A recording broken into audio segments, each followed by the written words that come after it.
We wanted to just say thank you to the kids home.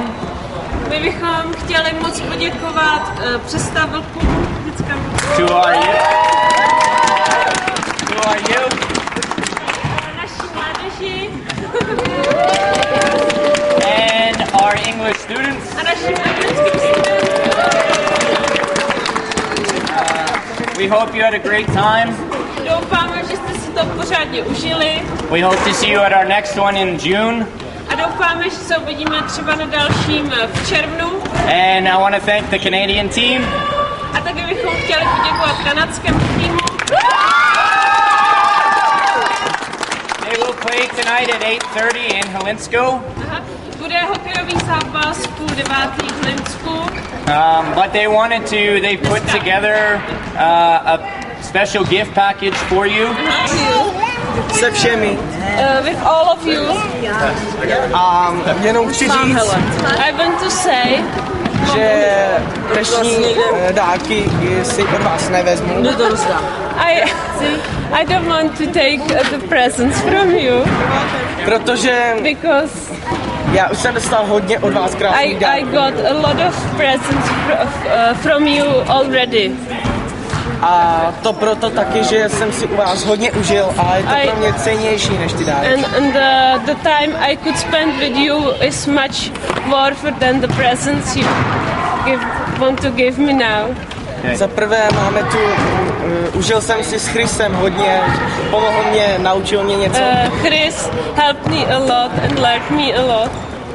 A taky se mi strašně moc líbilo zpívání skupiny Unified.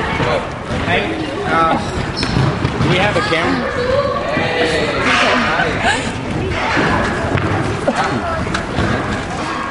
I will. I enjoyed the group Unified. A chtěl bych vám všem poděkovat, nejen za mě, doufám tedy, ale chci říct, že dnes se mi strašně líbilo 3 dny a těším se, až se zase uvidíme. I did enjoy the 3 days and I'm really looking forward to see you again. Děkuji. Thank you very much. Because Czech was a former communist country, religion is not really persuaded or encouraged, and it is primarily an atheistic country. Less than 2% are born-again evangelical Christians. If they are believing in God, it's primarily Catholic. If there is, there's often distrust in God. They don't believe God exists, or the reason for it's because during communism they were told there is no God. Do you feel there's a growing spiritual sensitivity in the country? Yes, I do. We've seen over the last few years that we've been ministering here a definite spiritual hunger. We're seeing a lot more young people desire to hunger and searching for something, and often kind of being a little more open to, okay, the existence of God is a possibility, whereas with the older people it's still not a reality. How do you and the other missionaries in Hlinsko reach out to those who are spiritually hungry? We have a lot of different ministry areas. We have our primary one is our English House Language School, which is a great platform for building in relationships with our students that build that trust to be able to open doors to share the gospel of Jesus Christ. We also, that English school has allowed us to be able to conduct and have English camps. And we've now had 2 English camps, one during the summer with the group from Wales, and now this week with a Canadian hockey team that has opened doors with youth as well. We also do ministry with orphans at a local children's home.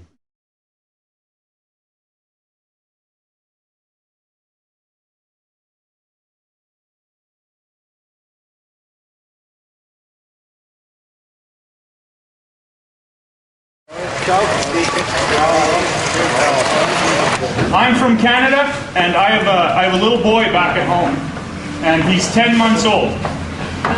Tak já jsem z Kanady a mám doma 10měsíčního syna. And I love him a lot, and he's doing lots of really neat things like crawling, and he's starting to talk. já ho mám velice ráda, já ho miluji. A on teď začíná právě ještě dělat všechny takové ty srandovní věci, že začíná líst a mluvit a tak. And it makes me emotional even to talk about him because I miss him that much. A i teď je to pro mě jako pocitově těžký o tom mluvit, protože mě opravdu moc chybí. But it's worth it for me to miss him a little bit because I get to come here to the Czech and be with you guys. Ale je to pro mě cenné, nebo můžu to prostě obětovat, protože abych mohl přijet za vámi. And God did the same thing for us as people. A Pán Bůh udělal tu samou věc pro nás, jako pro lidi. He sacrificed his son so that we could have a relationship with him. Že on obětoval svého syna, abychom mohli mít vztah s ním. Just the same as I'm sacrificing seeing my son and missing him to be with you guys. Tak jako já teď obětuji to, že nevidím svého syna a obětuji to, abych mohl být s vámi. And a love like that demands some sort of response. You were speaking earlier about not just the opportunities, but reaching out and initiating things, yeah. Mm-hmm. And I guess that comes from where I'm at too, just in my own life and what God's been speaking to me. And I see it on this trip a lot because we pray and ask God for opportunities to witness and to speak into people's lives. Mm-hmm. And then when those opportunities come, we act surprised. Mm-hmm. And coming here, number one, is an opportunity for the Canadians and Americans, and there's one British guy on the team, and you know what? Being here is an opportunity. Mm-hmm. Every step you take mm-hmm. with people is an opportunity. And I think God is really calling people across the board, mm-hmm. as well as here in the Czech Republic, to seize those opportunities mm-hmm. and to not just let them go by. Mm-hmm. Because as we ask, then he comes and gives us those opportunities. Mm-hmm. And we need to learn how to recognize them and to seize them and not let them go by. Because it's very important, because they're there. And we always ask kind of when the opportunities come and go, oh God, is this you? Is this you that wants me to speak? Mm-hmm. Or is this you that wants me to kind of go and initiate and start a conversation with someone? Mm-hmm. And then we always get cold feet. And mm-hmm. it's like he's resounding from heaven saying, you asked, and I'm sending, this is it. Mm-hmm. And so step into it and start to walk it. Yeah. Is there any events that are lined up to help you and the team members bond and spend some time off the ice together? Yeah, on Friday we have a banquet mm-hmm. To sort of culminate the whole week. Mm-hmm. And every team that we play, we're giving out these little invitation thingies and a piece of maple-flavored chocolate that's mm-hmm. like to die for. And so it's an invitation to the banquet. What's the intention? What's the motive behind bringing them to the banquet? To build relationships, mm-hmm. and hopefully the relationship leads to a relationship with Christ. But like Jody told him last night, even if you guys don't come to know Jesus, we're not leaving you. Mm-hmm. We want to build this relationship, be friends. Mm-hmm. Because we all have friends that may never come to Christ, mm-hmm. but that doesn't mean you ditch them, because they're people, and God calls us to love them, mm-hmm. period. Mm-hmm. And we don't know their heart anyway, so we don't know if they're going to come or not. Yeah. You can plant those seeds and... Yeah. Let God do the rest. Yeah. This is the raffle table, and tonight we are raffling off hockey jerseys, maple syrup, comforter from Canada, and lots of Canadian memorabilia. And what's your relationship with the Canadians that visited? I think they are good people. We met them 4 years ago, I think. So mm-hmm. we made very good friendships. That's excellent. That's excellent. Do you feel that your friendship is growing over the years? Sure. Okay. Can you describe how that relationship has grown? Every year it's more and more. I think we make better friendships in Canada because we spend more time with Canadian guys. Mm-hmm. Okay. Do you know kind of some of the reasons that Jody and Rachel chose to move here? I think that's something about God.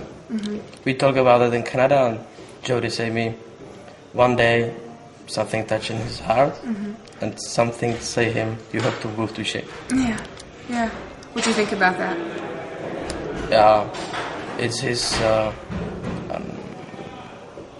I don't know this word. Decision? Yeah. It's a decision. You've been around the Canadians regularly over the years, and you've heard a lot of stories people have shared about their faith, and they're similar to Jody and why he moved here. Do you have any thoughts about that? Do you have any, how has that affected you personally? How touched me, the stories. Yeah. It's just similar like with Welsh guys. So I never trusted in God before, but after when I meet with Canadian guys before and with Welsh guy, maybe I can make some steps to God. I don't know. I'm not a believer right now, but what could really happen next day? Oh, okay, excellent. Do you think that some of the other hockey players are also maybe at least wondering about God from these testimonies as well? I don't know. It's up to every people. It's difficult to say about. I can't talk about, for example, about Michael, about Radek. You don't know. I don't know what they have in their mind. I know in their hearts. But one thing what I know, one thing what I know, it's when we were in Canada, we visited their church, and that was first time for every guys when they saw your meeting. I think everybody was surprised how it's going there because everybody think the believer is go to church on Sunday, make this by his hand, and just say, They were all surprised. So it was a good impression on them? Yeah, I think, yeah. Excellent, excellent.